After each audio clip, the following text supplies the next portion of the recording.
What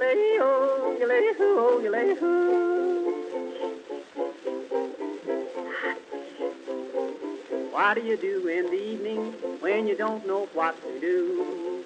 Read a book, play a game, every night is just the same. What do you say if I tell you how to keep from feeling blue? My advice is good to take and it's easier to do. When you're all alone, any old night, and you're feeling out of tune, pick up your hat, close up your flat, and get out and get under the moon. Underneath the bright, silvery light, you'll be feeling better soon. Pick up your hat, close up your flat, and get out and get under the moon. Look, look, look at the stars above, look, look, look at those sweeties love, oh boy, give me a night in June. I mean it, all you got to do, any old night, when you're feeling out of tune. Pick up your hat, close up your flat, and get out and get under the moon.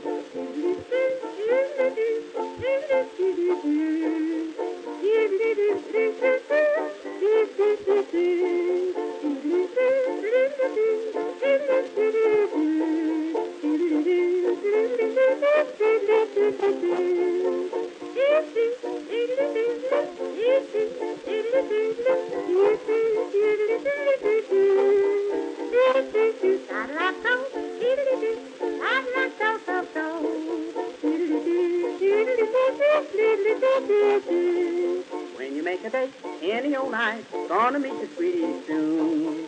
Pick up your hat, close up your flat, and get out and get under the moon. Underneath the bright, silvery light, that's the only place to spoon. Pick up your hat, close up your flat, and get out and get under the moon. Walk, walk, kissing and walk again, talk, talk, kissing and talk again, oh joy, sweethearts are all in tune. I mean it, when it's raining out, stay in a room, but on a lovely night in June, here's what to do, sweetie, and you just get out and get under the moon.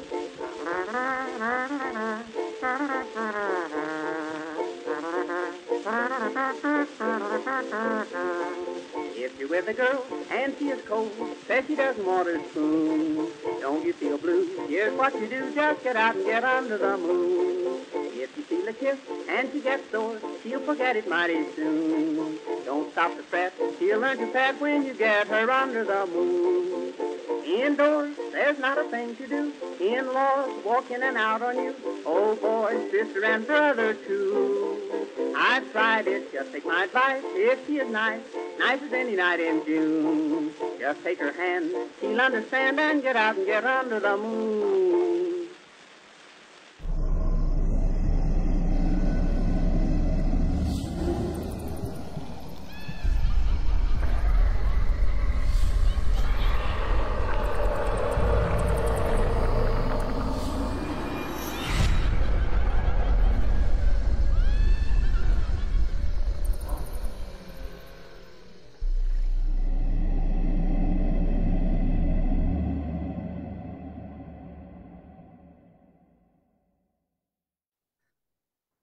Ooh, spooky. Welcome to Paranormal Friday Night Hunters Anonymous live chat after dark. That's a lot of that come out of my mouth, y'all.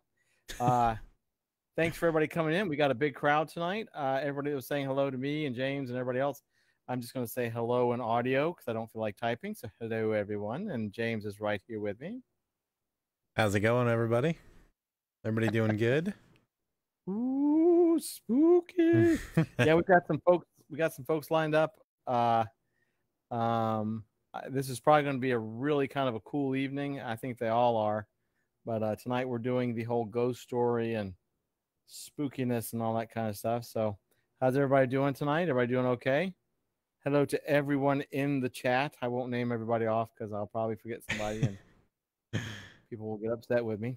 We have news first off. We have to do our giveaway, which is ready to go for the ornament, which I'm going to go ahead and tell you right now. I ordered the ornament last month, and it's still not arrived today. And I've been on the messenger, email, everything with them. So whoever wins it is going to have to wait until I get it before I can ship it to you.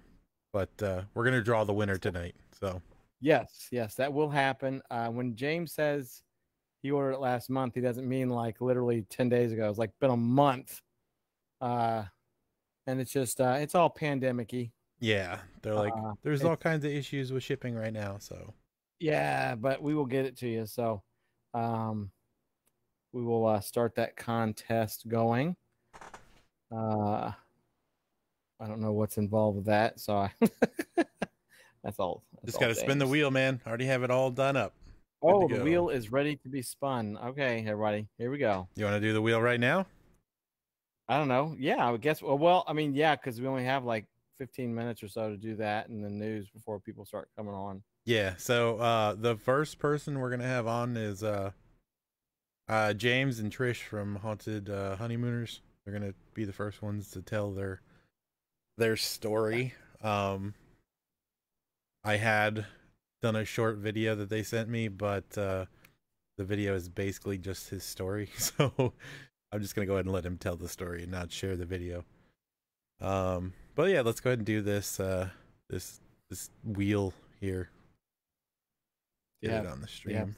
Do you have sound effects? Is there sound effects? It makes noises. Yeah, it's really obnoxious actually. Excuse me. It's really obnoxious. All right. I'm gonna shuffle the list just so there's no. All right, shuffled. I'm not gonna read off who it is until it is like the 13-second delay. So I'm gonna spin it now.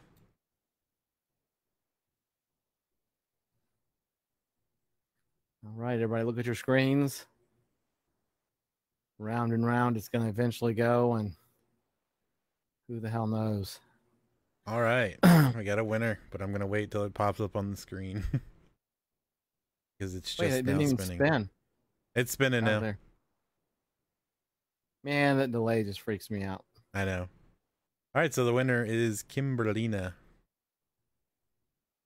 Oh, they're spinning. Yay.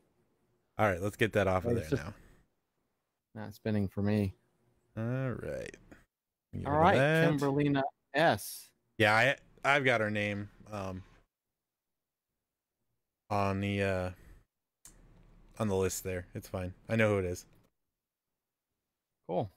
I just didn't put anybody's last names up there. I'm guessing she's not here tonight, so oh man, we'll do it. Jim was so close. It was right on the line. Rough. Bummer. Bummer. Cool. Well, we'll do another one of those. I know that was so exciting and all that mess. Jabby, I don't need none of your sexual tones towards me now, damn it. Well, it is spooky story night. It is Friday night. It's after dark. I'm playing with you. Kisses to you too, Jabby. I don't know why the hell I said that, but there you go. It's Friday night. Kisses to you. Kisses to you. Yeah. Yeah, kisses to you there. Yeah, so it's Friday night. Also, well, hello from Michigan. Britta. Hey, cool. Britta. Welcome to Paranormal Friday Night After Dark. How's the weather? This is your first. Yeah. It's got to be cooler than it is here in Florida. Real quick, while we're doing all kinds of mess, there are more of the podcast up, and they are now everywhere. Any of your favorite podcasting media, if you do that kind of bit. So I think we've got 10 of the 40 some odd live streams. They're sounding pretty good, so you can actually listen to it in your car and stuff like that. Let's see what. Oh, yeah, and we're gonna go ahead. I'm gonna let James go ahead and announce a bit more news. Oh yeah, big news actually. Super awesome news. I'm gonna let all these likes go through real quick because they're gonna be really loud on the stream. And there was a couple of them, I think so. So when I click it like 50 times, it makes a lot of noise? No, it only does it on the first one. Okay, because I'll just keep doing it. If it did. Yes, Jabby, anything is cooler than Florida. The sun is cooler than Florida. the 10th level of hell is cooler than Florida right now. So that is no joke. And I do need to formally say hello to your mom. Hello, Ellen. At least I do need to do that. And hello to everybody else, but that's a protocol thing with me. So hey, Ellen. News. All right, let's get to the news. So we have partnered with somebody very special, and we are super excited to be able to offer this stuff. And anyhow, we have partnered with Jay Woodley, and we are going to be offering to everyone his blood powder that he makes. So we're going to be selling it on our website. It should be up, I think, I'll say next week. Yeah, within a few days, honestly. Yeah. So, but yeah, so definitely next week. We may even try to announce that it's up there Sunday. If not Sunday, definitely Wednesday. Yeah, there'll be a formal like post about it and everything. But if you've never seen his blood powder, it's insane. And you can actually put this stuff in your eyes, and it makes your eyes bleed. It's ridiculous. Yep. That's why I call it eye socket blood. It's super cool stuff. It's all, I mean, for those of you who've been listening to this thing nonstop, I went to a HauntCon in New Orleans, and Jay had a table, and literally for 2 days I watched him do nothing but put that stuff in both of his eyes, non-damn stop, and it didn't blind him, so he was good to go. It didn't blind him. It's very important. Yeah, it's very important. But it can be you can do other things with it. It's not just pour in your eye sockets. But it makes an extremely awesome effect when you do it that way. Like I said, having seen him do it in person, it's wild. Like James said, we are going to offer it on the store. It's extremely cost effective. There's big haunts that use it. There's small haunts that use it, and of course, our goal is to also let home haunts in on it too. So there you go. Yeah, we want to help widen his market a little bit, especially with all the home haunters we have now joining us. Yeah. And it's insanely cost effective, because it's like, I think he said half an ounce makes 3 gallons. Can make up to 3 gallons of this blood. Yeah, it's wild. And it's not just, you can put it on humans and whatever, but it's also good for effects on props. It won't hurt props. It won't hurt paint. Obviously, if it doesn't hurt your eyeballs, it's not going to hurt anything else. And so anyway, yeah. And then eventually, hopefully, I'd like to get him to start selling some of his other stuff. But the eye powder is an extremely unique. It's extremely unique. First time he showed me at Hong Kong, I was like, I'm going to have to call an ambulance, I'm pretty sure. And no, I didn't have to. And he just did it all day and night for 2 days and nights. So, but so we're going to offer that. We will put a link to it specifically once we get it up, so everybody knows it's there. Yeah. Does it stay shiny? Vic, yes. Yes. I cannot remember. You can mix it. I think he said you can mix it in with like lubricants or Vaseline and stuff like that. There's going to be a full set of instructions and things that can be done with it. So yes. Yeah. And like I said, you literally, the stuff you take, if you want to do the eye blood thing, the eye socket blood, you just put the powder right in your eye socket and put water in it. And it's like, it's crazy. It creeps me the hell out, but it is so cool. Yes. Danny, we'll get him to do some videos. I think he may have some videos. There's definitely pictures. We're pretty excited though. we're pretty excited. I mean, because I don't think anybody else has actually, besides him, put it out there to sell for him. So Yeah, we're gonna have pictures and all that stuff when we get the actual stuff on the store too. And my other really quick story was just how freaky it is.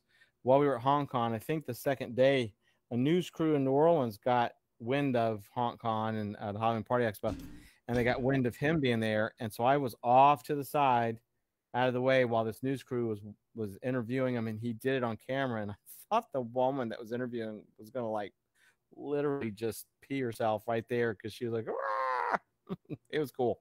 It was funny. It made me laugh. So,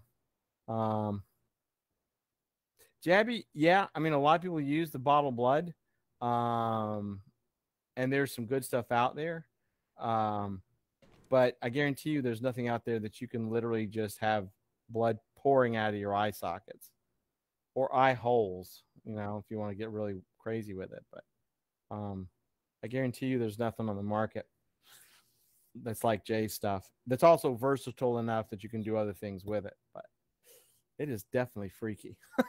Yeah, because you could just like brush it on your skin too, so you don't really notice it, and then as soon as it gets wet, it just you're like covered in blood.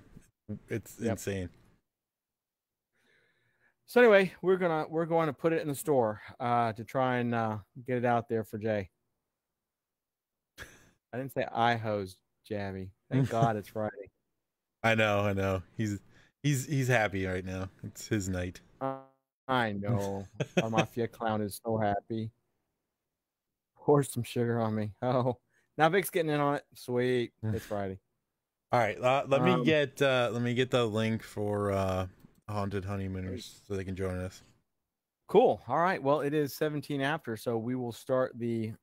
Oh, and James, you got to put your magic video thing up. Yeah. The moon. Sorry, guys. It was the house, but there was issues, and so it's the moon now. You're just going to deal with it. It's the moon. We could have just put a live video on the front of my house. It'd have been probably. We should have done the damn Flame of Doom. The Flame of Doom. I could have set that up. That's true. We'll do that next time. So yeah. So while James does that, so y'all are all here for we call it Paranormal Friday After Dark, but it's really going to be ghost stories and things of the strange and unusual. So what'll happen is we'll get these people on and just really let them talk. James and I may just stay silent for a bit. Maybe a couple of questions, but this is all about the guests that come on and their stories. Anybody that's, like I said, been tuning in knows the story of Willie Rozicki here at my house, who is the resident ghost for realsies. One day I'll tell that story again, but not tonight. Because I have other people want to tell stories. 10:15 we have Zach. So Zach probably will finish out the evening depending on how far we go. Probably 10:15 to 10:45 or so. Give him about a half an hour to tell a story. Cool. All right.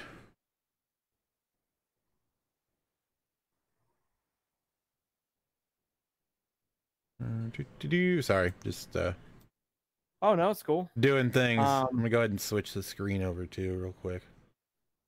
And this will not be the only time we do this. So there's plenty of people that have stories.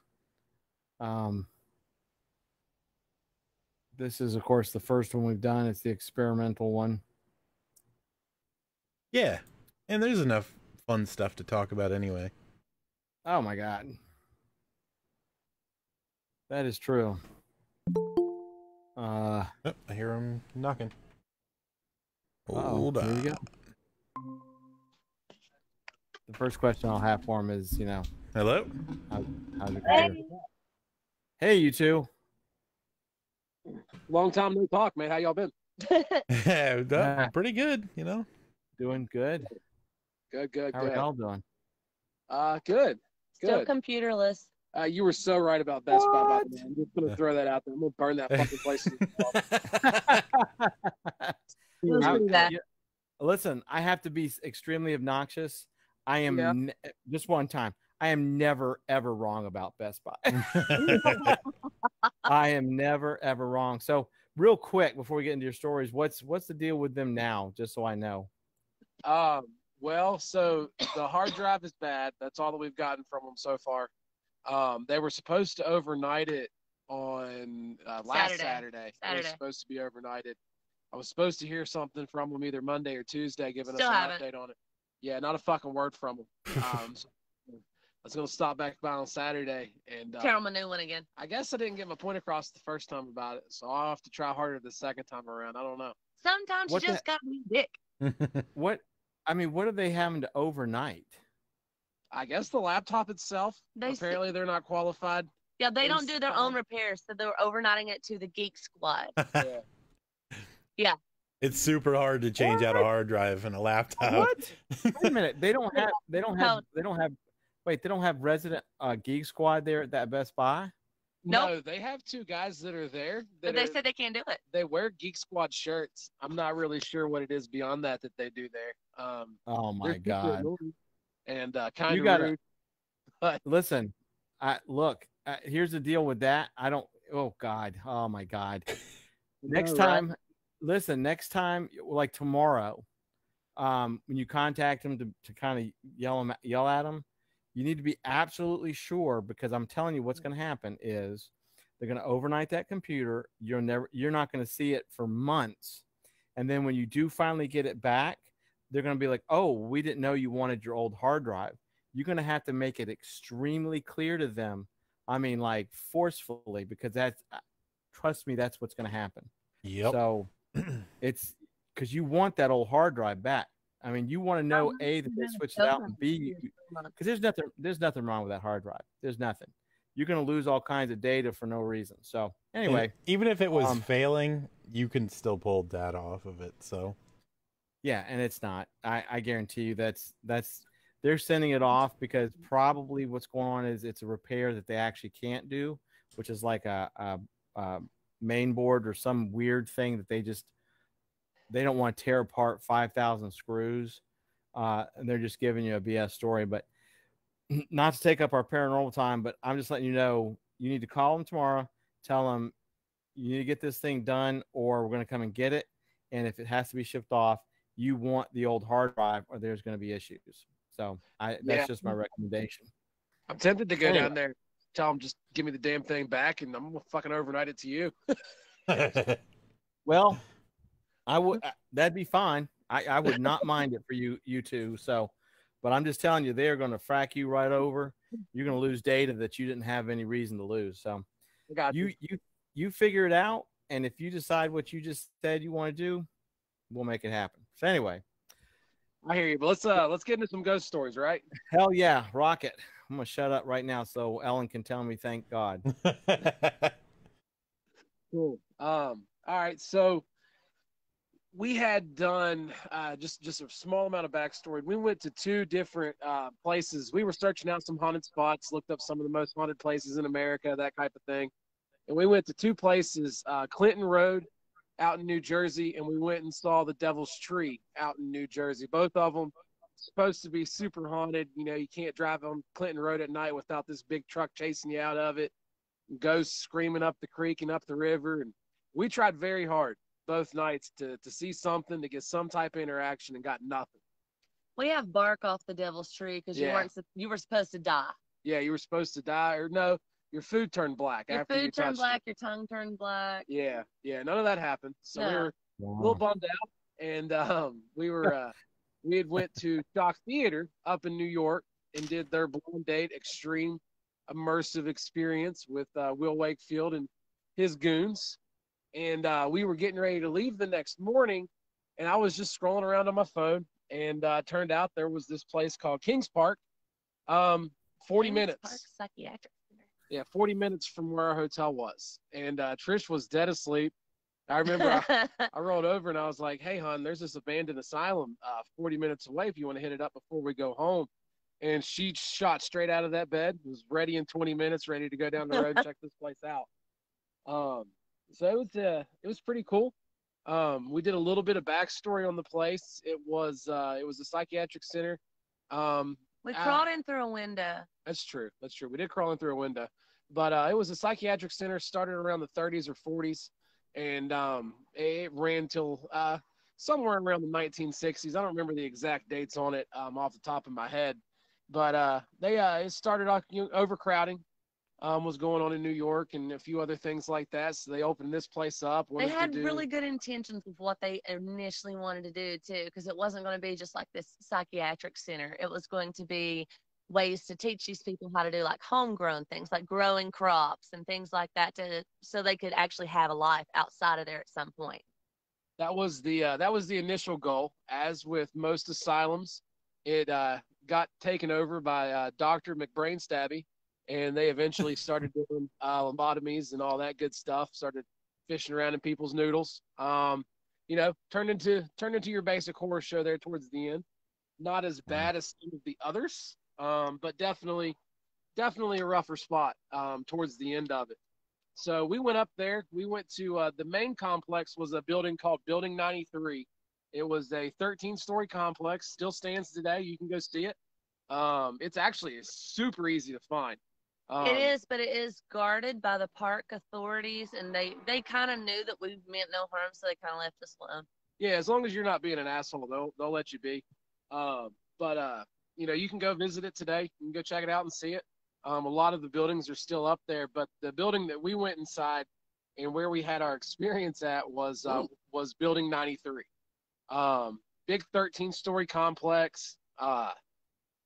Go around the fence on the right-hand side, and you'll find the window. Yeah. Well, it's been a few years, but anyways, we went inside and just kind of started looking around. When we first got to it, I didn't notice anything. I'm a real big skeptic. It takes a lot for me to even consider that, maybe that was an experience or maybe something weird or whatever. So when we first got there, I didn't notice anything. I was actually pretty comfortable. We hopped inside the building, started doing our thing, just kind of, and it was normal. Looking around. Yeah, everything was pretty chill. And then we walked into this room that I still we kind of dubbed it the laundry room. I think that's what it was. Those thousands of socks for no reason. Yeah, there was a lot of socks. It was an incredible amount of socks. It was almost a life-changing amount of socks. Like I legit took pictures of the socks. Yeah. Anyways, it reminded me, if you've ever been to the Holocaust Museum, where they have all those shoes, it reminded me of that a little bit, just with the sheer amount of socks that were in there. But anyways, we were in that room recording, and I started to feel a little weird. Not necessarily uneasy, but I felt weird. Trish felt very uneasy. I'm real sensitive to that crap, and it was kind of a giveaway. There was graffiti on every wall but the back wall in that room. Yeah. So, she was feeling pretty uncomfortable. We did a little recording in there, and then we started to walk around. We walked into another room that was just a little ways off from that laundry room. And while we're in there, we're recording. Man, just clear as day, I can hear music being played above our heads. And you can hear it. We have the video on our Facebook page. If you go digging for it, really got to turn it up, but you can hear it. You can hear the music in the background. And when I first heard it, I thought, it's whatever. It's probably somebody's up there jamming, homeless person, what could have been 100 different things. But then it's like wrong time period, has to be played off of a weird record, the way the sound is kind of music. Yeah, it sounded like something straight out of the 50s when I really kind of stopped and listened to it. And it just had that old world vibe. You've seen the horror movies, American Horror Story and their asylum, and that type of music that was played there. That's what it reminded me of. And this place is abandoned. There's no electricity. Oh, yeah. No, there's no electricity in the building for sure. There's barely any wires left in the building. But anyway, so we were in that room, and then we did a little bit more exploring. We went back into this classroom, opened the door, and immediately felt very, very uncomfortable. It was just an uneasy feeling. Didn't really like being in the room, and Trish really she actually kind of got scared and wanted out. And so we decided, for good reason. Yeah, I didn't call you a coward, but anyways, we decided to bounce. And as we were going out, we climbed back out the window that we came through, and there was just a real heavy gust of wind that just kept pushing on us, and just felt like on a non-windy day. and just a real heavy wind until we got to the edge of It the had grass. us walking backwards to the edge of the grass. It did have us walking backwards. I remember that. It pushed us out of the damn building. Yeah, and then when we got to the edge of the grass, it stopped. So there was a couple experiences in there we talked about that are all explainable. I'm gonna get into the one that freaked me out, and I really still can't quite fathom to this day. But so you had the music in there. That could have been imagination, could have been whatever, could have just been me hearing stuff that wasn't there, I guess. The wind could have just been the damn wind. You can't explain the batteries. Yeah, the feelings in the different rooms, and then Trish mentions the batteries. So when we got there, we had just bought. We had brand new phones at the time. They were less than a month or so old. We had just switched networks over to Verizon, and so the phone situation couldn't have been better than what it was at that time. And she had right around 58% battery life on hers. I had right around 40% battery life on mine. Plenty of time to get hours of recording. And at the time, we were there all in all less than an hour. Yeah. Her phone died halfway into it. As we were leaving, it died. Yeah, as we were leaving. Yeah. And then my phone had 40% on it. And we decided to do one more video inside of this other adjacent building. And it was no more than it was like 3 minutes. Any of it either. It would have been 3 minutes. Yeah. And it cut off about halfway into it, and my phone died as well. And we got back in the car, charged them back up. We've never had a problem like it since out of them. Still have the same phones. I took the last 10% of life on my phone and tried to take one final photo of Building 93. And as soon as I held it up to push the click, the phone died. Wow. So that was our experience at King Then Park. we got pushed down the stairs going back to the car. Yeah, either that or I may have just tripped. That's always a possibility. That scratch video. I do have the video playing on the stream right now with no audio. It's just you're walking around. Yeah, it was quite the experience. We'd like to go back, a little more prepared, and check it back out. I don't really believe in the paranormal too awfully much, but I'm always intrigued by it. I'm always looking for I'm open to it. And apparently it's open to you. And Kings Park was pretty cool. Showed us some things, and then there was another. I won't get into detail of it. I know you got a bunch of other guests and everything else. We'll get off here in just a second, but you've got like a solid 20 minutes left. So you're fine. Okay. Okay, so we can talk about Haunted Majestic then. Yeah. So we went. There's a haunt out in Huntington called the Haunted Majestic. It's a old World War II boat that sits out there, and they turned it into a haunted house. Last year was their first year, and we got to do a tour of the boat, and we're going to do a little exploring on it and do a little documentary for them. And while we were on it, it was a pretty creepy experience. But it's the only time that I've ever seen a photo that to me personally, I think undeniably 100% has to be something from from a different world. It's not smoke, it's not fog, it's nothing. It just clear as day. So we're standing in what was it was the morgue when this was a wartime hospital ship. And a restaurant, just an interesting story, a restaurant bought the ship at one point and used the morgue as their walk-in cooler, because we were inside and we saw the walls labeled chicken, beef, pork, and we legit said, they didn't use this as a fucking freezer. Yeah, and that's what they did. Trish and I are both restaurant managers. Yeah, we kitchen recognized the managers at writing on the that. wall pretty quickly, and I was like, I cannot believe they used the fucking morgue as their walk-in for a little while, but I guess it is what it is. But anyways, Trish took a photo of the owner that we were talking to, and standing right beside him. We'll send you the photo over later on. Standing beside him, man, it's just clear as day. It looks like somebody's just standing there. In one of the error correct masks too, the gas masks. So and it was only the three of us on the ship that day. It was locked up. There was nobody else on there. Very, very weird experience on I think the ship was creepier than the asylum was, especially down in the bowels of it. You see all of the excuse me. all of the old iron and everything else, and that was, that's part of that ship that was still, genuinely there during the war. And when we were down in the bowels of it, it's a different feeling down there. Very, very. I'd say out of the two, the Haunted Majestic and Kings River, I think the Haunted Majestic was a little freakier. I don't know what Trish thinks, but No, you thought Kings River I was thought Kings Park. Kings Park. Yeah, excuse me. Kings Park Psychiatric Center was much more creepy because he doesn't have that sensitive feel to bad shit the way I do. Some bad shit went down in that place. Yeah, asylums freak me out. Like the whole torturing, like brain altering stuff is. It hits real close to home to me because I have a family member that actually underwent brain shock therapy when it was still legal. So. Yeah. Wow. Yeah, you had a family member that met Dr. Brain McStabby, didn't you? No, not lobotomies, just brain okay. shock therapy. Okay. My mama, actually. Dr. Well, I haven't thought of a clever name for that one.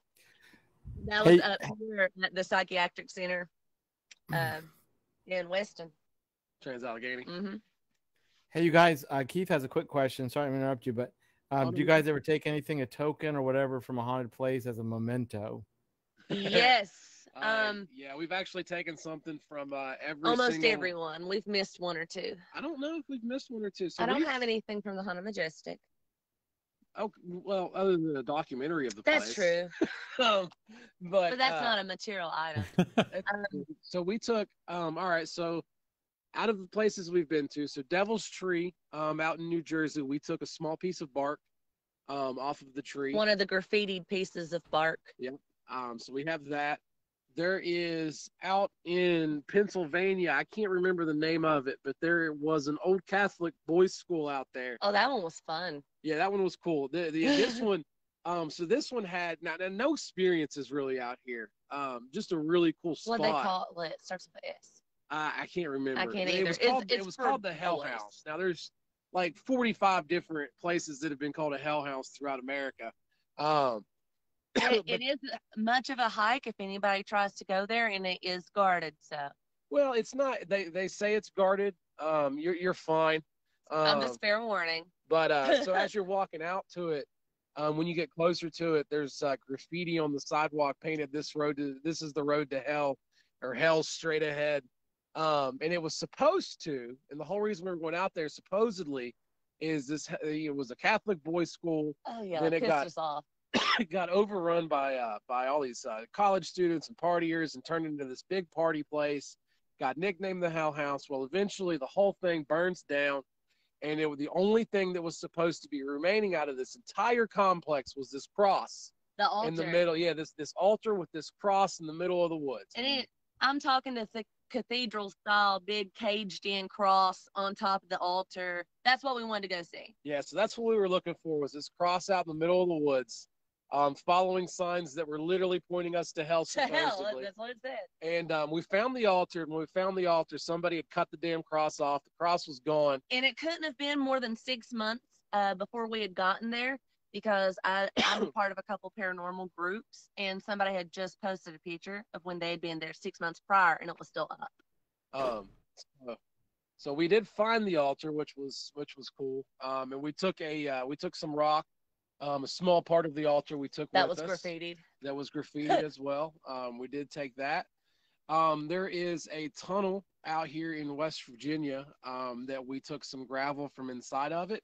It's a supposedly haunted tunnel. Now we've a bride got killed on her way to her lover. We can't say too much about this one because this is a video we are working on, and once we get back up and running, this is a video we'll be releasing, talking about our experience there. If I got that on my hard drive.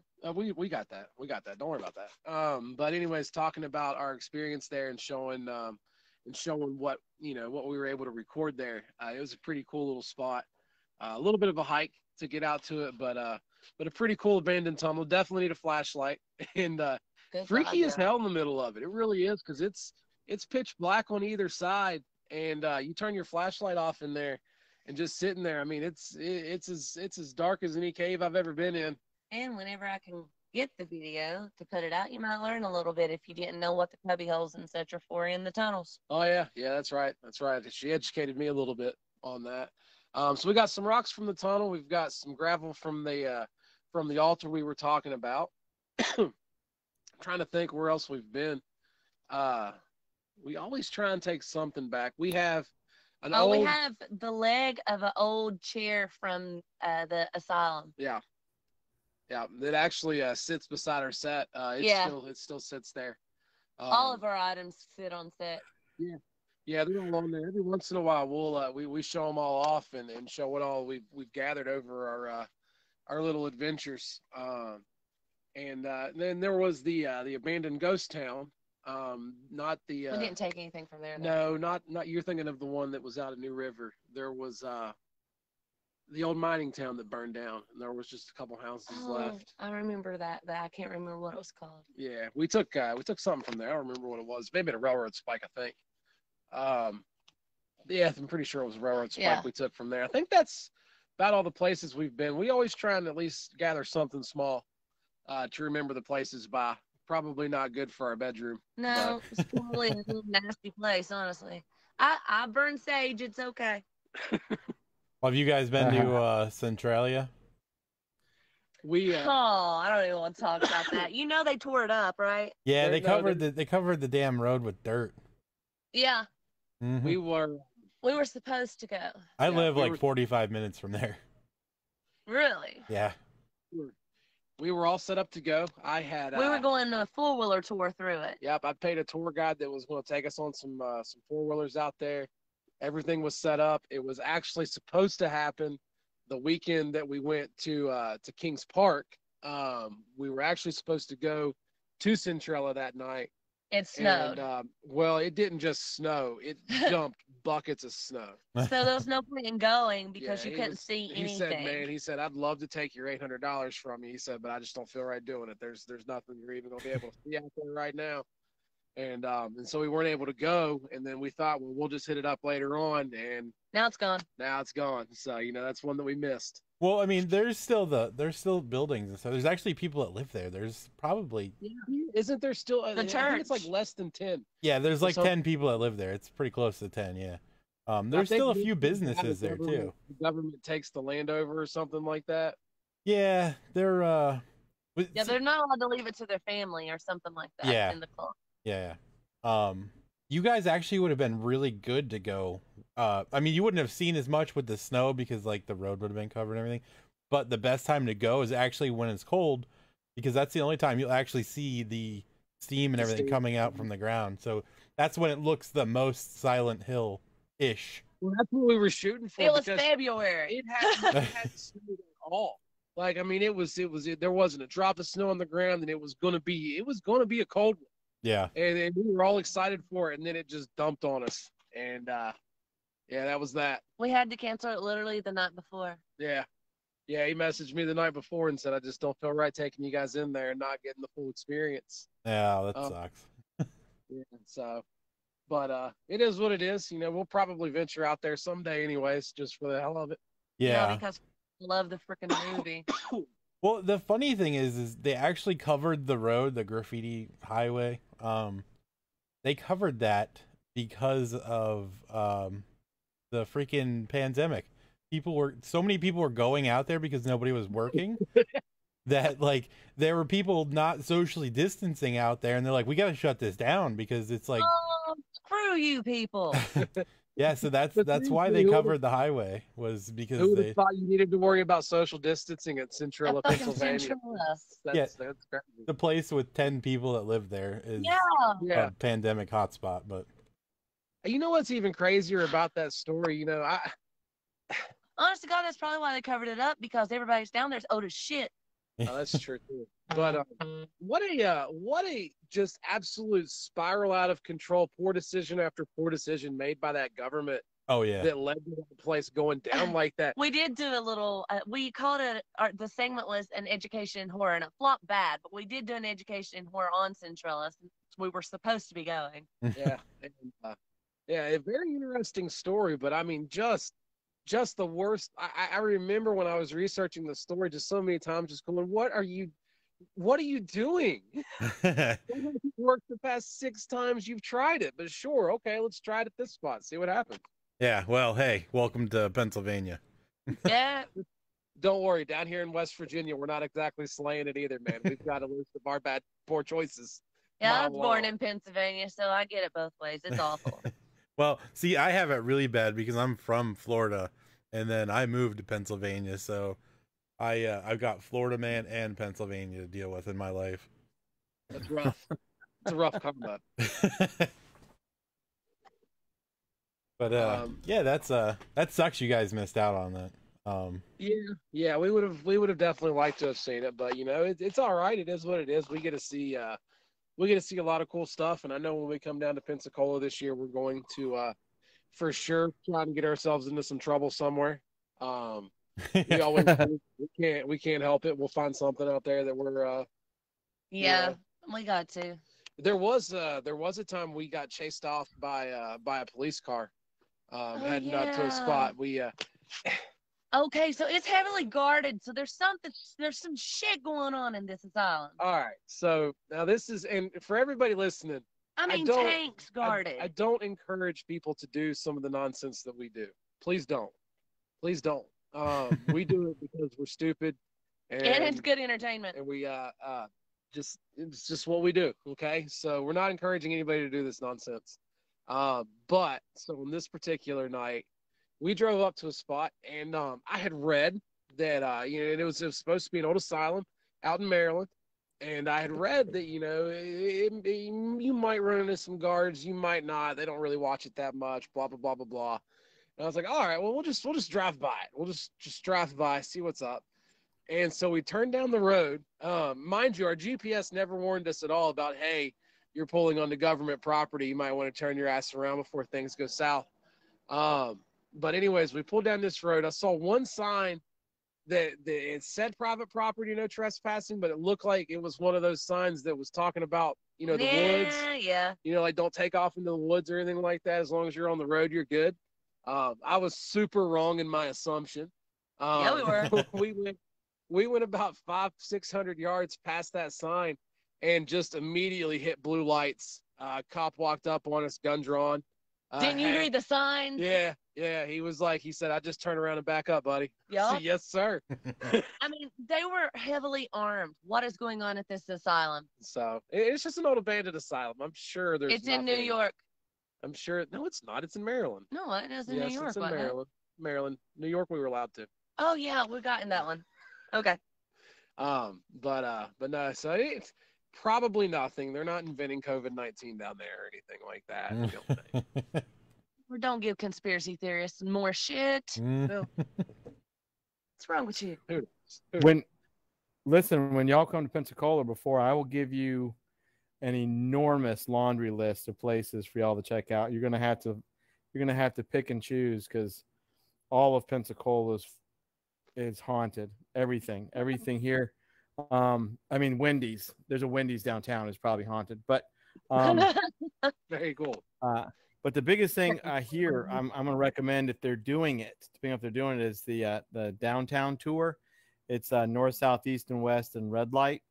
And hands down, if you do the whole package, which is cheap, you will. They've had people that have had to just walk away because there's everything downtown's haunted. So there's plenty to do in Pensacola. Like I said, it's every damn thing here is haunted.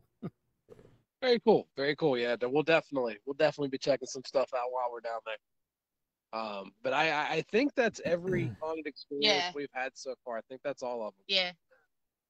Very cool. Well, thank you That's super guys cool. for coming back on here and doing Oh yeah, our paranormal night. Yeah, man. Yeah, Thanks we'll for have- having us back on, man. we'll have another one for sure. Well, a couple more. But yeah, thank you so much. Those were actually cool. The video was cool. Total side note. Let me know about the laptop. I'm now curious That's how that ends out. The haunted Yeah. laptop. Oh So- man, it's getting frustrating. It's all on the laptop. So bad. So, but thank you guys so much, man. We're gonna hop off here and enjoy the rest of the show, man. All right, thanks, man. Man, Thank you. thank you too so much. Have a good one. Yeah. So- Have a good So- night. While we transition, I'll do a real quick story. They're talking about the hospital. We have a old Sacred Heart Hospital on 12th Avenue here in Pensacola, and it's exceptionally haunted. But it's been a couple different things on the first floor. But one of the things that it's been a couple times is a restaurant, and the kitchen is in the morgue, and the operating rooms are where they sit people to dine. There you go. So anyway, and it's about 4 stories, and the owner of it, he will not allow people on like the second or the third and fourth floor without super permission because they are extremely haunted. And where is that? It's called Old Sacred Heart on 12th Avenue here in Pensacola. Okay. It's a beautiful. If you look up, if you look up on Google, Old Sacred Heart Hospital or Old Sacred Heart on 12th Avenue in Pensacola, Florida, you look at the building. It is absolutely gorgeous. The building is just gorgeous. People were so afraid that it would get bought and torn down, but it is ultra haunted. But the building is just beautiful. God, the building is beautiful. So, well, we have. I mean, we have. When I lived in Florida, we weren't far from Casadega, which obviously is one of those places that anybody that's in paranormal pretty much knows about Casadega. The Devil's Chair, which we actually did the Devil's Chair, did not really have any major success at that one. I think we left a beer out at the chair because you're supposed to leave an unopened beer. I think there's just like a drunk that lives in the woods that started all this.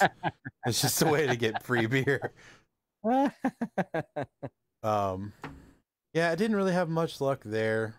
We did the bridge where you sit on the bridge and you turn your car off, and then there's supposed to be a ghost that appears on the bridge behind the vehicle, and when she appears, your car will not start. So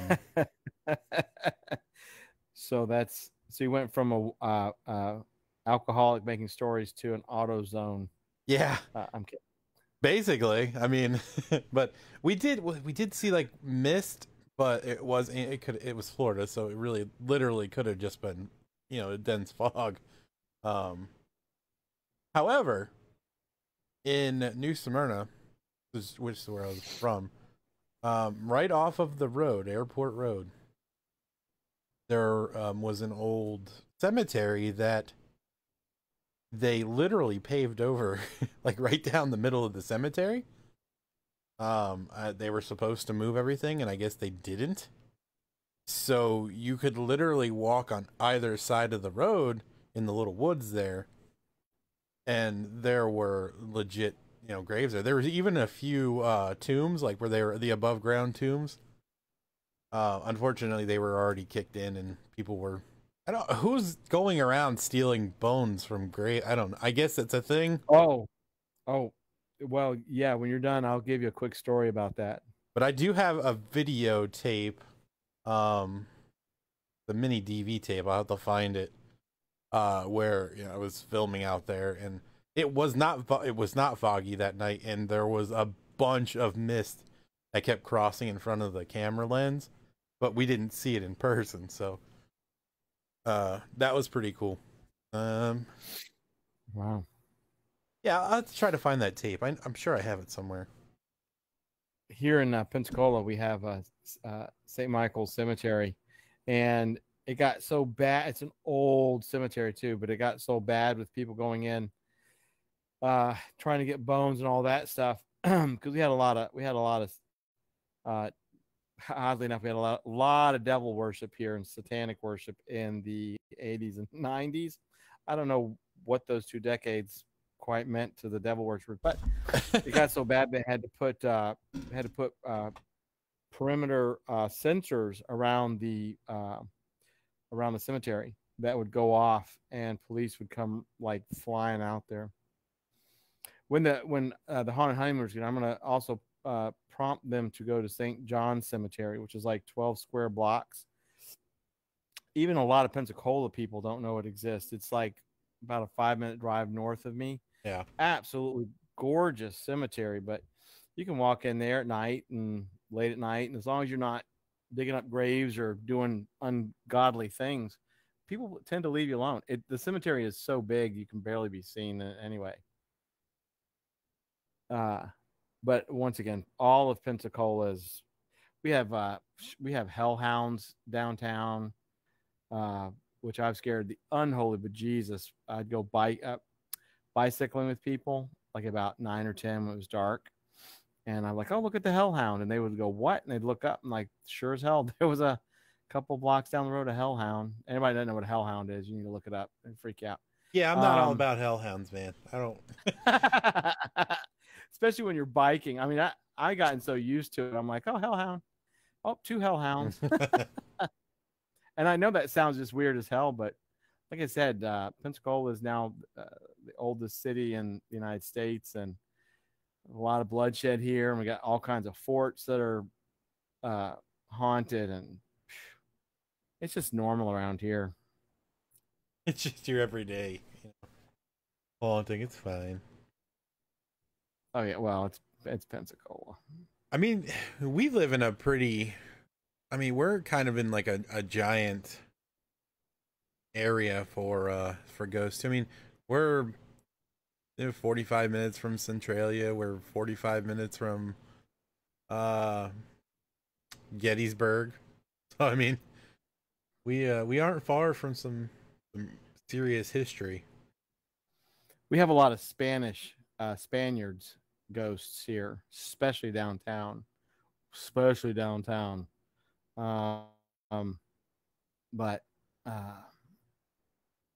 But yeah, it's like I said,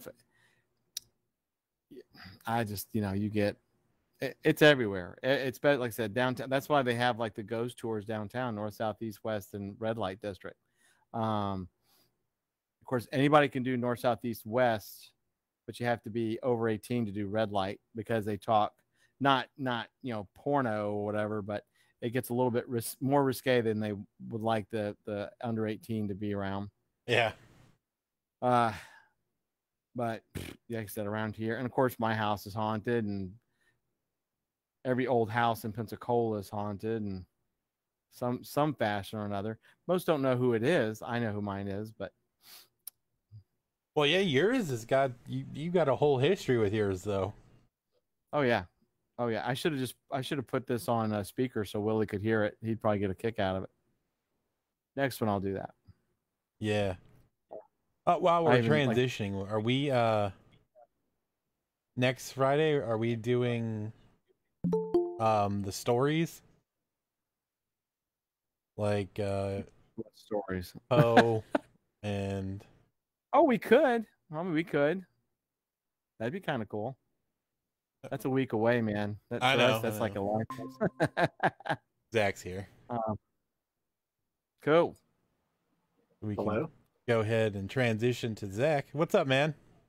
It is Zach Black, everybody. Absolutely. Hold on, I'm having technical difficulties. Oh, you sound a little bit tiny muffled, but okay. All right. I think it's good now. All right. How's it going? Y'all doing all right? Absolutely. Yeah. How are you doing? I'm okay. It's pretty damn hot here in Arkansas. You're talking about it being hot in Florida. I'm sure it's much hotter there. I feel sorry for you guys. It's all good. Yeah, it was like 74 in Pennsylvania today, so I'm not complaining. Yeah, 70, whatever. We had a heat index of 105 here in Pensacola, and I'm sure it was worse down in Central Florida. So what's the you'll have to refresh my memory. I'm sorry. How long do I have to ramble? Because I got to know when to cut myself off. I'm looking at the clock now. Well, we'll give you half an hour, so we'll cut it off at 10:30. That'll let us wrap it up by 10:45. Okay. All right. Gotcha. Oh, and Zach, and don't forget, man, we're gonna do this several times. Yeah, so don't spill all your stories. Yeah. So even though it's like whatever it is, 30 minutes, dude, we're gonna have you on multiple times, so you'll have hours, cumulative hours worth. So yeah, there's no possible way I could squeeze it all into one show. I've had many encounters. So yeah. I hear you. And So- before we do start, I have to tell you, listen, we talked when you were on the night that you were on, and we were talking about those damn shadow people. That night, I have video of this on my security cameras. The interior light of my car came on at like 2:30 at night. The car was locked. None of the exterior lights came on. I just happened to be checking it because I was going to bed. I happened to be checking the cameras, and I looked and I saw the one that looks at the cars. The interior light came on. I'm like, what the hell? So for no reason at all, my interior light came on, stayed on for like 15 seconds, then went back off. Didn't do it again. Yeah, that's I've witnessed quite a few things like that, and you know, you can see tons of YouTube videos of electronics doing things. You know, it's funny. I mean, it can be scary, but it's a lot of times it just messes with your head. It's nothing. I'm gonna find the video before we end the stream tonight. Because I sent it to Mike. I'm like, look at this shit, dude. Yeah, I witnessed it. I was like, "Yep, shadow people." Shadow people. Is it? You're gonna blame everything on shadow people from this point on. If he can't find his keys, he's gonna be like, "It's the shadow people. I know they're doing this to me." Yeah. So I guess. Yeah, just pick a story and run with it. You got the floor for 30 minutes. The floor is yours. Since you know, this, we'll talk about this over the course of time. I'm going to start at the very, very beginning. I actually sat down one day and wrote. I got a Microsoft Word file and started to timeline and write every single thing that I've witnessed or that's happened to me, and actually logged it all and kind of went over it. So I actually have a file where I tried to keep everything noted. But the very first thing that happened to me was a shadow person experience. But this took place over a long course of time because, in essence, my earliest memories, I can actually remember holding the bars on my crib as a child. Like I have a few memories to this day. I can remember being in my room that far back. Not a whole lot like that, but it's pretty vivid. I had chronic nightmares for a very long time, at least once a week, sometimes more than once a week. In about 10 years old, I actually saw a shadow figure over my bed. But all up until that point, I had these nightmares, and I would see one character, the worst one. My parents had HBO, and I wound up, you know, I'd sneak and watch HBO while they were asleep, you know, because I'd see boobs and stuff, you know, it was awesome. So they'd go to sleep, and I'd be all over HBO. Well, I see this horror movie, The Hand, and I don't know if you guys have seen that. Yep. Okay, so the hand's crawling around, it kills people. That freaked me the hell out. I went to sleep and had a nightmare about the hand. Well, it became a reoccurring thing that the hand would be in my nightmares. Then I saw Mr. Rogers' show where it had Lady Elaine, that hideously ugly puppet. And he had a couple of puppets on there that just looked ugly as hell, and it kind of, those faces burned into my mind, and then also showed up in my nightmare. And what would happen was these characters that terrified me would come back again. So it started with the hand, then it's a puppet, then it's another puppet, and by the time I'm 10, I have a little gang of them that are returning to torment me in my dreams. And it was a big deal. I even told my parents, like, it was very terrifying, sort of like a Nightmare on Elm Street type of a feeling. And I just dreaded going to sleep. I called them the JoJos. My mom thought it was funny, you know. I didn't think it was funny at all. But I told them I had a name for them and everything. So I keep having these nightmares, and I just hate going to sleep. I'm laying in my bed, about 10 years old. My stepbrother's in the room with me. We have twin beds. There's a little nightstand between us. And it was his birthday, and he had a transformer between the two of us. And I guess I was kind of like, just not tired from all the excitement of the day. So I'm laying in bed, trying to go to sleep. I'm nowhere near asleep. And I'm also kind of feeling that the feeling of dread, like, oh no, am I going to have a crazy nightmare? And I look up, and the thing was, is I was so used to having nightmares, so scared of sleeping, that I slept with the covers over my head because I felt like that would help for one reason or another, but I couldn't breathe that well. And I would stick my nose out of the blanket so I could get some good air. When I did that, one of my eyes could see out of the blankets a little.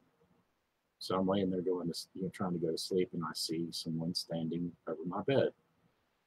And I'm thinking, does my stepbrother get out of this bed?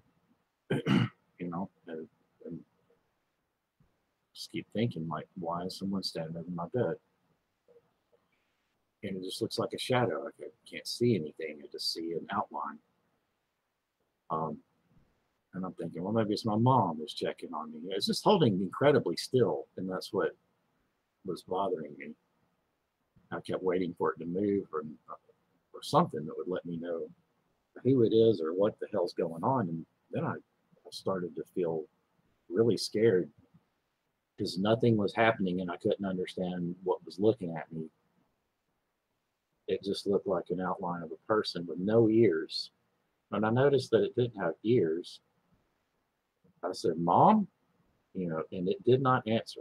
It's totally still. And it was like it was staring at my head and leaned over slightly. Like it was just kind of leaned over, just like concentrating on my head. And when I said Mom and it didn't answer it, I realized I had a problem and that this thing was known in my family. So I froze with fear and I closed my eyes. My heart was pounding. I was so terrified that I don't know if you've ever had a really bad itch on your back that you just had to scratch because it was driving you insane. I had like 4 or 5 of them on my back, and I didn't want to scratch. Like it was killing me. I was afraid if I moved, this thing was going to lunge at me or something. I kind of noticed also while I was trying to figure out what was going on, we had a street light across from our window, and it made a shadow of the window. They had like metal tic-tac-toe grid between the glass, and it would project a shadow on the wall right near my head. And this thing did not project a shadow. And it also, I noticed as I kept staring, that it was like super black. I mean, like it was darker than the dark spots in the room. It was darker than the shadows. It was like void black. And I realized that this was not this was not normal at all. So I called out Mom. I seized up in fear and I closed my eyes and I was just like listening for it to jump on me or something. And I thought I was gonna die. I remember it like it was yesterday because I truly felt like I was about to die. And I opened my eyes, it was gone. Just totally gone. No noise, no nothing. Just I closed my eyes for a while and when I opened it, it's gone. It freaked me out so bad. My heart was pounding and I couldn't sleep. I was afraid if I went to sleep, like this thing was going to get me. So this is the first time in my life where I stayed up literally throughout the entire night. And when the sun came up, I felt like it was okay to go to sleep. So I literally didn't sleep all night. And then I fell asleep when the sun started to rise because I was convinced that it wasn't going to get me. The next day, I was kind of trying to figure out what happened. And I just thought about it for so long, and it dawned on me. It all clicked. Everything made sense to me at that moment at 10 years old. I thought this thing was kind of leaning over me and just focusing on my head. And then I realized it had been there ever since I was a little baby, giving me these nightmares. It just made sense to me. I was like, these dreams I've been having aren't normal. There's no way that this can be just coincidental, because it had been going on for so long. And then when I physically saw something there, I knew something was there. Then I made the association that it was focused on my head, that it was tampering with my mind as I was sleeping. And I was like, holy, this thing has been doing this to me since I was so small. And then I got pissed off because I had been living in fear for so long, kind of like being bullied. When I realized this thing was bullying me, I got mad. I mean, I was just like, I was so pissed off. So the next time I went to sleep at night, I turned off all the lights. My stepbrother was gone for some reason. I can't remember what he was doing. He may have fell asleep on the sofas. I don't know. He wasn't there. I turned the lights off and I sat in the pitch dark. And I started talking to it because I knew that something was actually there, and it was frequenting me. And I basically said, come out and get me. You know, I'm ready to die. You come kill me now. Like, I know you're there. I know you've been messing with me, and I want you to stop it. And I'm sick of you. And I was like, you're going to do something? Come out and do it. And I was literally pissed off, like trying to pick a fight with it. Like, I was literally like, come on. You know, I was like, I know you're there. Just come and get this over with, because I don't want to live the rest of my life this way. I'm just not going to do it. And then after that night, I never had a nightmare. Like, I never saw it. It just stopped. No more nightmares. A long time had gone by, and pretty much, you know, something like that happens. You see like a ghost sighting or something like that. You see something weird when you're a kid. You tend to you move on with your life. Your mind moves on to other things. You tend to forget some of these things. And some of them can, I think it was so traumatic to a degree that my mind just kind of like buried it and forgot about it. Like, I literally, after a few months, never thought about it really for a long time. And later on in life, some other strange things happened, and it made me remember what had happened when I was younger. Then I went on the internet later on, when I heard someone tell a shadow person story, and I started reading every story, searching for everything I could find on the subject. And then it blew my mind that, I mean, just thousands and thousands of people were telling shadow people stories on the internet. And I was like, wow, this is going on like everywhere.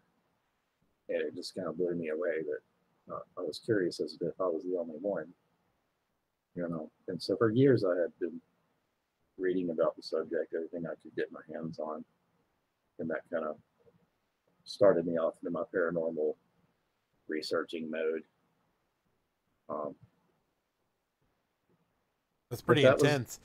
Yeah. And I found it to be very interesting because I'd go into these different, there was actually a chat room that specialized on it. A lady wrote a book about it and everything. And there were people claiming that, you know, they're demons, you know, and I don't doubt that some of that is, but I just think that in the spirit realm reflects, you know, the physical realm, and that you have a variety of people, creatures, personalities. It's not all one thing. So you see one shadow figure, it's maybe not the same thing as another one, and they look similar, but they're not all the same thing. They're not the same one, same personality, etc. Yet some people claim that, you know, you have to invoke Jesus to get rid of them. And I've heard people like praying and it didn't work, and they stayed terrorizing them. And it's like, I ran mine off at 10 and I didn't pray. I was like, you know, F you, buddy, you know, come on and fight. You know, I was like, this is you're in my room. And that seemed to suffice. I didn't burn sage or pray, or there was no holy water, or I just said I was just pissed off. I basically told it to hit the bricks, and I did. So to see a variety of different stories and a variety of solutions or things that haven't worked, and nothing seems to be 100% concrete. And that's what convinces me that there's just a variety of entities and different scenarios, because some people that have invoked their deity still couldn't get rid of the problem. Keith said he has some crazy parallels to your story. Yeah. But basically that's like the most juicy story in that I have. I have some others, but none of them are as intense as that one was. And I've seen a variety of shadow figures. I even saw a cat one, which I will save for another show.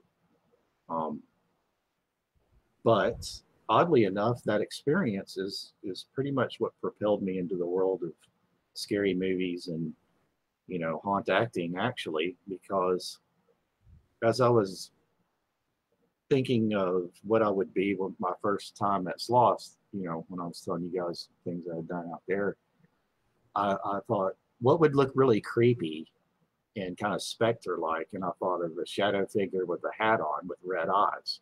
Little did I know that that's like a famous paranormal entity. Later, I did some research, about the shadow people subject, and the Hat Man came up because he's related. It's kind of almost the same thing type of deal. And what popped in my head is, guy with a hat and red eyes and all black. And I thought that would be really freaky and scary. And it's funny that there's other entities out there that basically, I think that the thing that was bothering me and toying with my mind as I slept, they feed off of your fear. I think some of them feed directly off anger, or who knows, they could do a variety maybe, but I think all of your emotions and your thoughts project a certain type of radiation, and that can be used as food, so to speak. So basically, like, it kept coming to me and toying with my nightmares to feed off of the fear that I was radiating. It's kind of like eating soup or something. Like they suck it in and gain sustenance or power from that fear. And I think once I wasn't afraid anymore, that's why it left me alone, because it didn't have anything to feed off of once I realized, that it was doing it to me. Yeah, that's an interesting theory, actually. Yeah, I'm pretty convinced of it. I looked up something so I wouldn't mess the guy's name up, but I ran into something. It's called Dr. Emoto. I hate to try his first name, but it's Masaru. I think it's Masaru. Dr. Emoto's water experiments. If you look this up on YouTube, you will see how your consciousness projects a vibration. He basically held water and thinks of positive and negative feelings. Like, he'll say the word love while he holds water, freezes it, and then you can see a beautiful looking snowflake pattern. Then if you think evil and hold the water and then freeze it, it's all chaotic and like just, it looks like a blob of abstract. It looks very chaotic and sloppy. So basically, anything positive forms these nice geometric patterns, and anything negative makes a sloppy looking chaotic image. So when you're afraid, you're emitting a certain, vibration and frequency. Even more so, maybe we'll go into it in another show, but from everything that I've read, and I've been reading things for years and contemplating pretty deeply on why these things happen and what's going on a very deep level. And you basically have your conscious body and your physical body, and your consciousness is the real you. It projects, it vibrates, it can do things. You can form shields And anything you can imagine, if you visualize it in your head, because it's thought energy, your astral body can do it. So you can literally, like, I've heard stories of people actually punching a shadow figure and it hurt it. It's not common. Usually people's arms would go through something like that. But there's a few rare stories where someone physically attacked, and they're a rare story because most people are scared to hell when they see something. They wouldn't dare hit it. But I ran across a very small few stories of someone who actually literally tried to attack and ran it off and actually hurt it. So if you throw a punch in your mind, it could actually punch it because it's made of the same type of energy, if that makes any sense.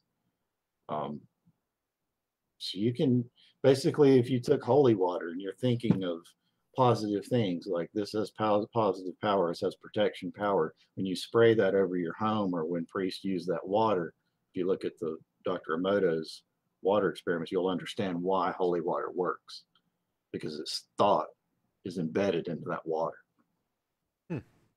That thought can also be used without water, but it seems like water is a very, very sensitive to impression as to other materials.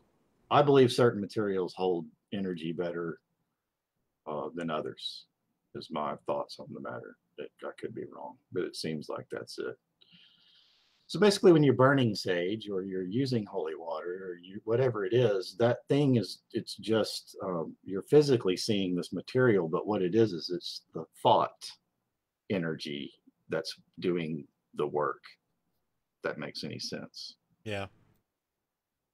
So a lot of people anyone could bless water. They think that to be a priest or something. You don't. You just have to hold it and think of positive things. But you should all check out Dr. Emoto's water experiments to get, and it's directly related, I think, to what happened to me when I was a kid, where the thing was feeding off my fear. I was like radiating this fear, and it's like dabbling in my thoughts because it's made of thought. These things are made of conscious energy. When you dream, you're more susceptible to it. But I think that happening to me when I was younger, and I was so terrified that after I shut it off, basically something happened in my mind, and it kind of closed the door to a lot of interference in my head. And it was hard for me to get scared. After that happened to me, it was like, I mean, I've literally faced death as 10 years old. I was like, well, come and kill me. I'd rather die than deal with this forever.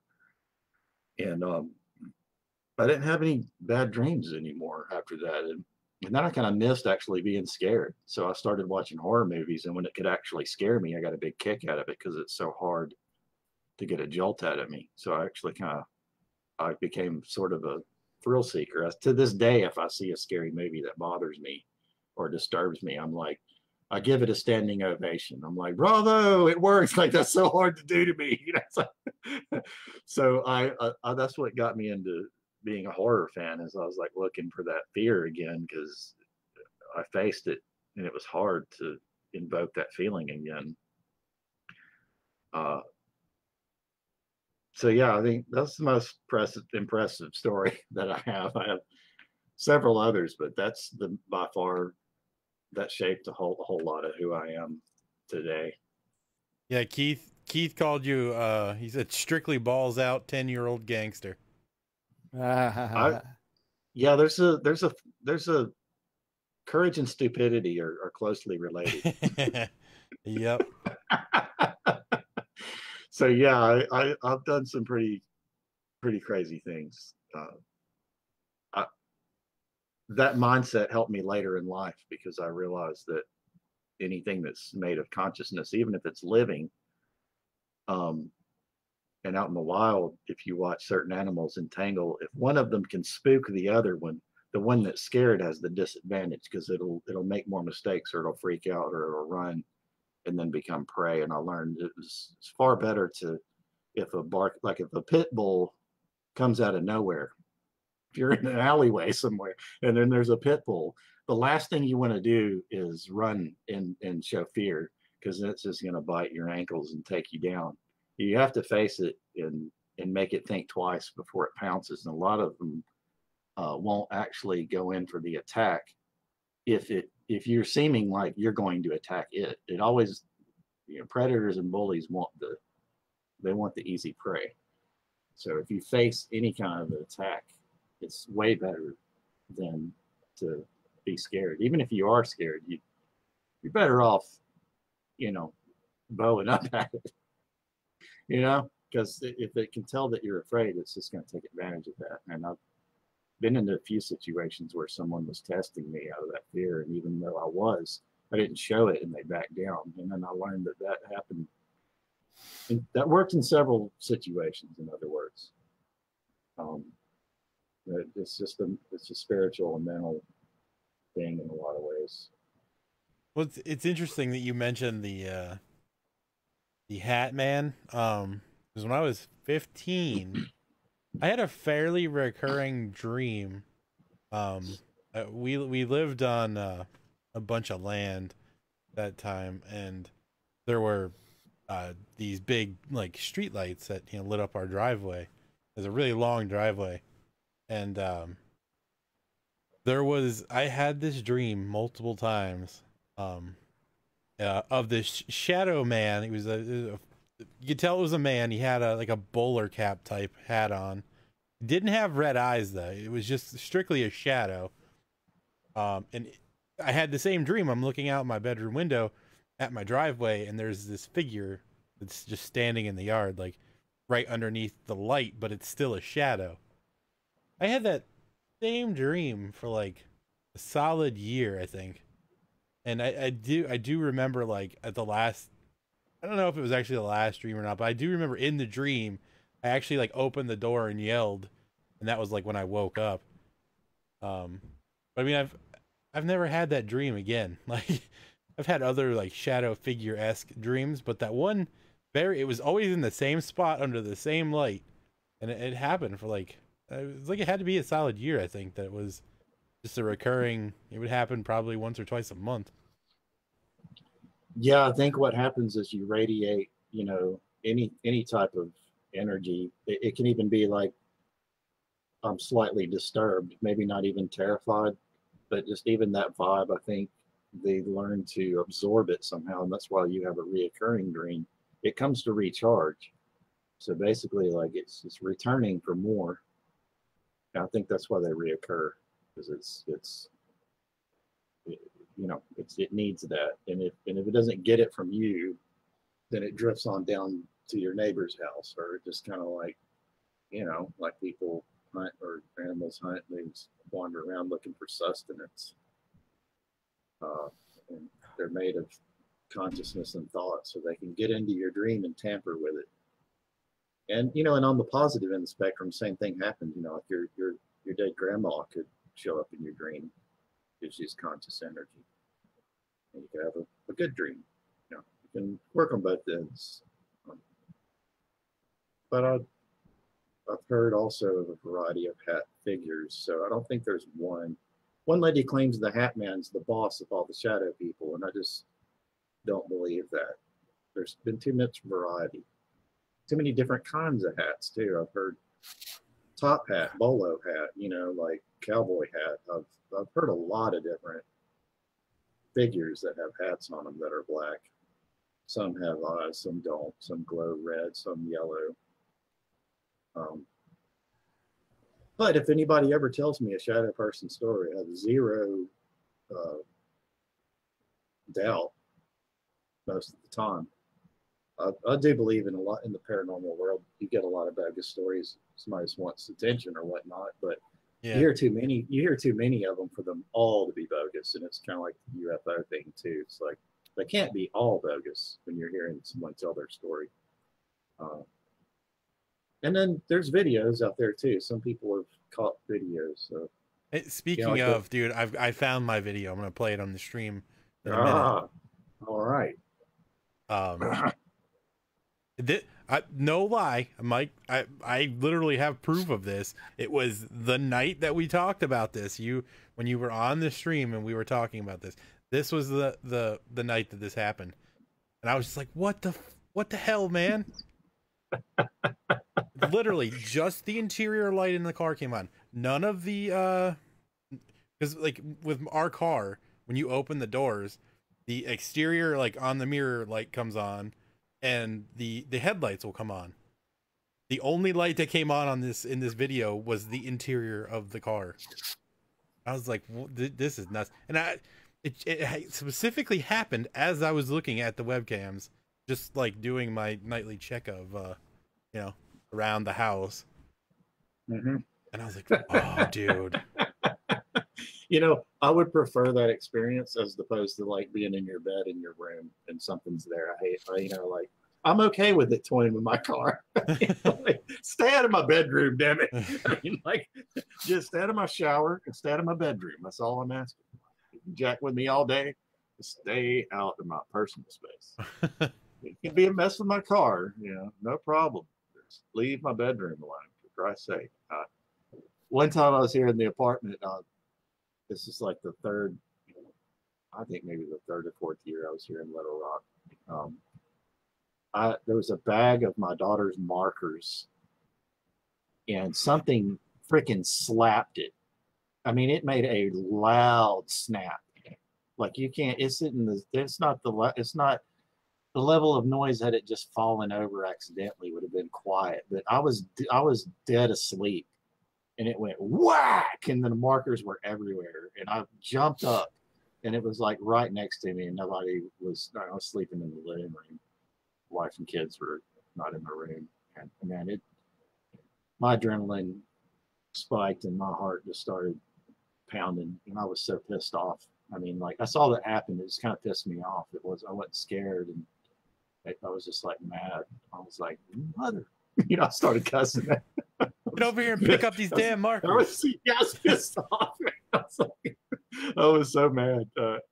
But I just don't like the bedroom stuff, man. It's like do something else. Just stay away from me while I'm sleeping. That pisses me off. Well, yeah. How much? We're done. I think we're pretty. Yeah, I was about to ask, what's the time frame here? What are we doing? What's going on? I think we're wrapping it up right now. All right. Thank you again for coming on and telling this, you know, your story. And I can't wait to do this again to get into more because we're definitely going to do this again. So. Oh, absolutely. Yeah. I got more. I can't wait. Can't wait. So thanks again. I appreciate it, and I had a great time as usual. Oh man, Zach, thank you for coming on, and we'll write those stories down. Don't forget them so we can have them next time. All right. Y'all take care. Have a good night. I appreciate it. When you when you get in the chat, let me know you're in the chat so you can see the stream, and then I'll play the video before we end it. I want to make sure you're able to actually see the video. So.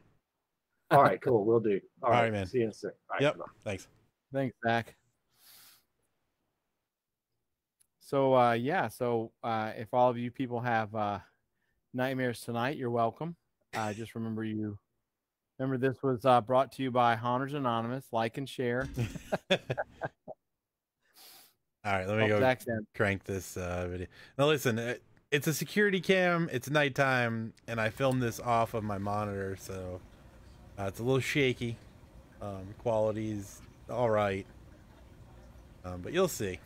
It should pop up here in a second.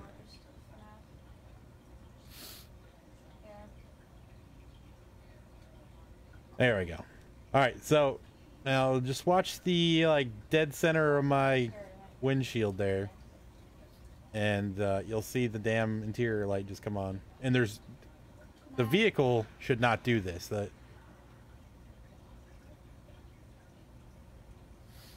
see. There it goes. So on stream right now, the interior light just came on. Get a truck. And it slowly goes off. And that was it. There was no reason whatsoever for that to happen.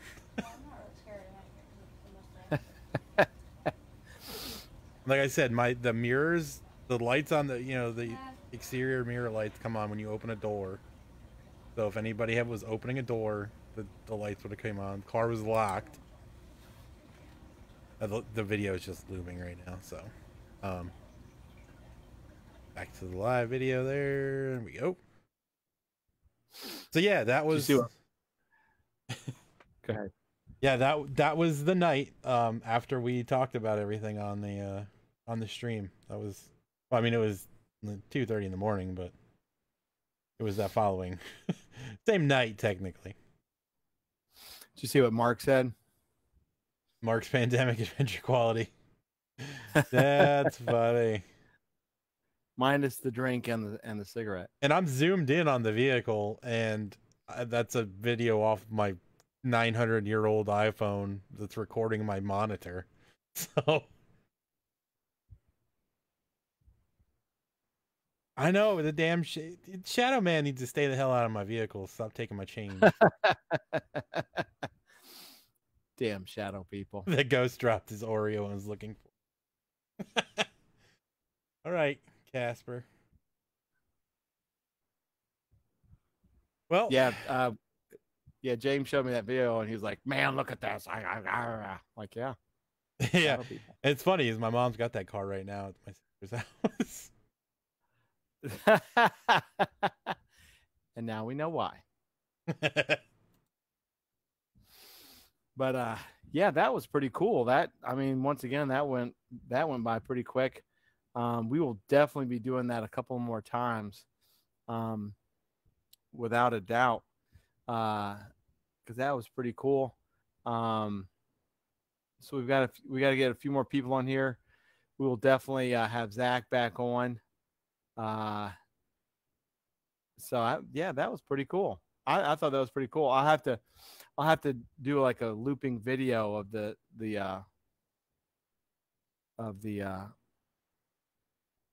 Lantern of Doom. Now I can't remember the hell it's called, but the Flame of Doom. Flame of Doom. We can put that up there. Zach said searching for contraband. The ghost of a cop searching. Oh my God! And Ellen's already started. That's great. Well, I mean, I got a couple stories from my sister's house too. We'll have to throw out there because I got that one picture that I showed you, Mark, where teddy bear it looks like a freaking demon. Oh yeah, yeah, that's pretty recent too. So that's kind of. Yep. Maybe I'll go walk the neighborhood and get some pictures of some hellhounds for you, for everybody. Because I'm telling you, those are around here. I mean, it's. If you were to tell most of the people, like the young folks here, like, oh, they would not go back downtown. So I don't know that I am. I'll just avoid that area, honestly. I'll go hang out with Willie, and I'll be fine. Well, yeah, oh yeah. Here at the house is all we get up and down the street here are actual coyotes. I think every once in a while we get a fox or something. I don't know what the hell they are, but no hellhounds. Willie keeps the hellhounds away. Yeah, actually, I'd be cool if I get some pictures of the hellhounds. I will say real quick for those folks, just to give you all some really good nightmares. If you're not sure what a hellhound is, they look different depending on who you are. But the hellhounds around here are two-dimensional silhouettes. They're perfectly black with red eyes. Most of the time they travel in twos, but sometimes they'll travel as one. But hellhounds can be a little bit different, like I said, depending on where you're at. But the ones around here are two-dimensional, flat, black silhouettes with two red eyes. Which you're like, how can a silhouette or a two-dimensional have two eyes? Who knows? But when they look at you, you see both eyes. Anyway, there you go. Hellhounds, nightmares. Enjoy it.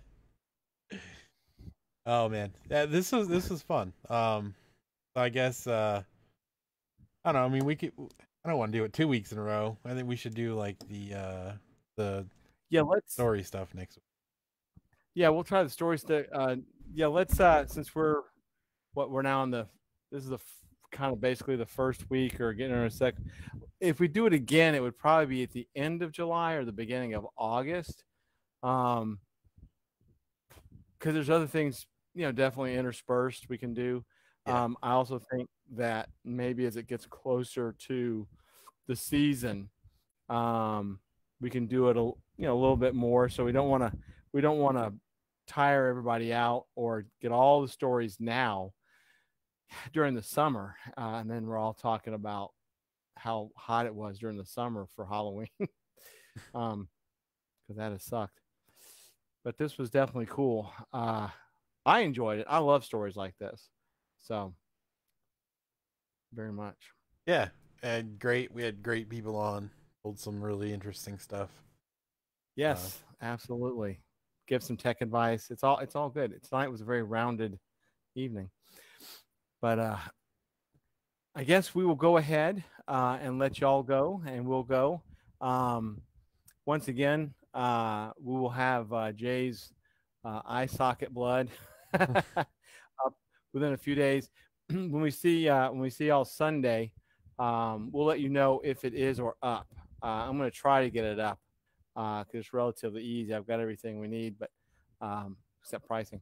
But yeah, as usual, thank y'all for participating. Like I said, hopefully somebody gets a nightmare out of this. That would make me laugh.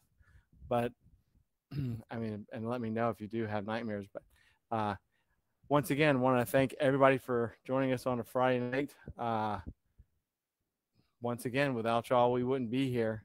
We're enjoying the hell out of it, and I will pass it on to James.